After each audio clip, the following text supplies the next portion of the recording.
Welcome to Galactic Salvage and Disposal. In this training module, we're going to cover all you need to know to be a successful waste processing drone pilot.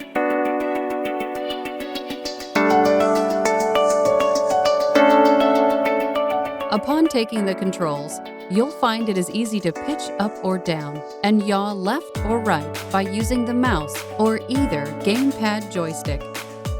You can also use the W, A, S, and D keys.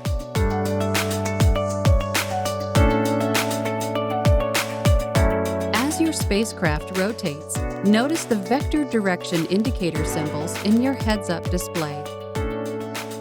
The positive direction symbol always points in the direction that you are moving.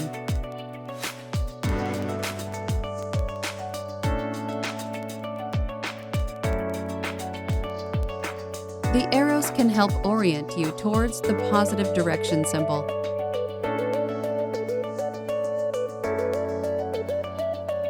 And the negative direction symbol points directly away from your movement direction. Knowing your movement vector is critical for piloting your craft in the vacuum and zero-G of space.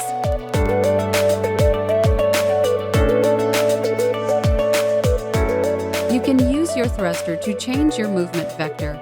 Activate it with the right mouse button, either gamepad bumper or the shift key. It will take a few seconds to reach maximum acceleration. Your drone's highly efficient electromagnetic drive burns very little fuel, so don't be afraid to use it. Learning to manage your direction can be tricky at first. Until you become proficient, try coming to a near stop before setting off in a new direction. Your negative direction indicator will flip to positive as you kill off your velocity.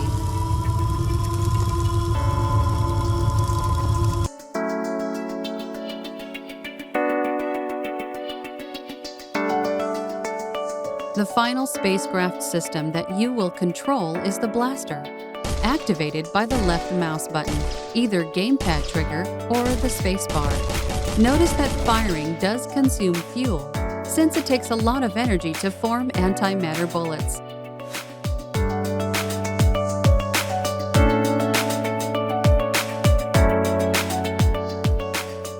Now, let's move on to the containment field that makes up your assigned workspace. The heads-up display shows the field boundaries with a green grid pattern. Any object, including your drone, that crosses the boundary will be warped back to the central discharge point, indicated by the amber-tinted sphere in your display.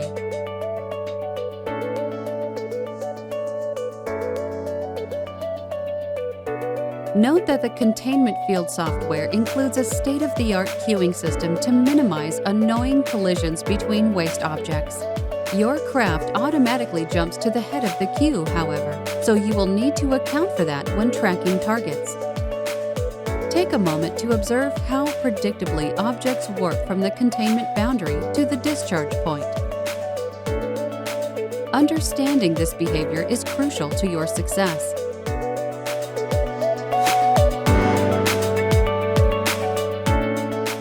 Let's focus on the fuel gauge next.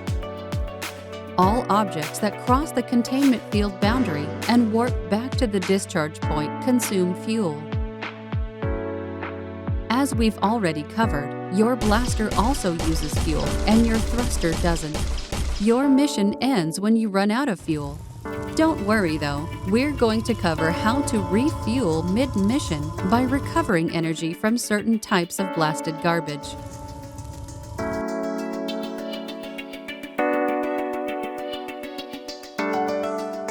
Speaking of which, let's talk about the waste products you will be processing. They will be introduced into your workspace in discrete waves that you can track via the counter in the upper right corner of your display. The first garbage type is planetary debris, which just looks like ordinary rock. Your blaster bullets are calibrated to vaporize these boulders into highly energetic plasma clouds that your ship can then tap into for fuel. The clouds only last a few seconds though, so be sure to get up close before blasting planetary debris. Otherwise, all that released energy will go to waste. Every garbage wave sent to your workspace will include at least one planetary debris chunk that you can use for refueling. The next garbage type is treasure rock, recognized by the glowing ore it contains. You don't want to blast these unless you're getting overwhelmed. Instead, try to get close and orient your craft toward them to automatically activate the ore extraction system. Mining treasure rocks is a great way to boost your mission score.